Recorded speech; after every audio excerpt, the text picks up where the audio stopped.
ভারত পাকিস্তান জন্মের পর থেকেই চিরশত্রু দুই দেশ। বরাবরই সামরিক সক্ষমতায় একে অপরকে ছাড়িয়ে যেতে চলে চরম প্রতিযোগিতা। মূল্যস্ফীতি চরমে থাকলেও সামরিক খাতে ব্যয় বাড়িয়ে সবসময় আন্তর্জাতিক গণমাধ্যমের শিরোনামে থাকে ইসলামাবাদ। এর মধ্যেই ভারতের আরেক শত্রু চীনের কাছ থেকে 40টি অত্যাধুনিক যুদ্ধবিমান কিনছে পাকিস্তান। ভারতীয় সংবাদ মাধ্যম এনডিটিভির প্রতিবেদনের তথ্যমতে চীনের তৈরি এই যুদ্ধবিমানটি হল পঞ্চম প্রজন্মের ফাইটার জেট J-35A। বিশ্বের পরাশক্তি যুক্তরাষ্ট্রের পর চীনের কাছে এই বিধ্বংসী বিমান রয়েছে। দেশটির পিপলস লিবারেশন আর্মি PLA এর দাবি J-35 একটি মাঝারি আকারের স্টিলথ যুদ্ধবিমান। এটি দেখতে যুক্তরাষ্ট্রের তৈরি F-35 এর মতো হলেও J-35 ইঞ্জিন একটি বেশি।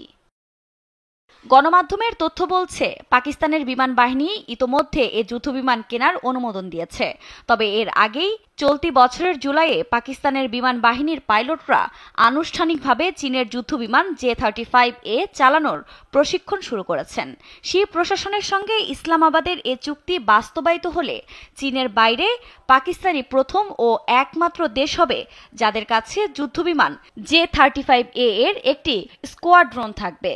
চীন 2 বছরের কম সময়ে 40টি স্টিলথ ফাইটার জেট সরবরাহ করবে। এর মধ্য দিয়ে শি প্রশাসনও সবচেয়ে উন্নত সামরিক যুদ্ধবিমান রপ্তানির প্রথম নজিরও স্থাপিত করবে। এদিকে বিশ্লেষকরা বলছেন সামরিক সক্ষমতায় পাকিস্তানের এগিয়ে যাওয়ার বিষয়টি মোটেও ভালো চোখে দেখছে না মোদি প্রশাসন। এমনকি দিন দিন পাকিস্তান যেভাবে ক্ষেপণাস্ত্র কর্মসূচিকে এগিয়ে নিয়ে যাচ্ছে তা নিয়ে উদ্বেগ রয়েছে যুক্তরাষ্ট্রেরও।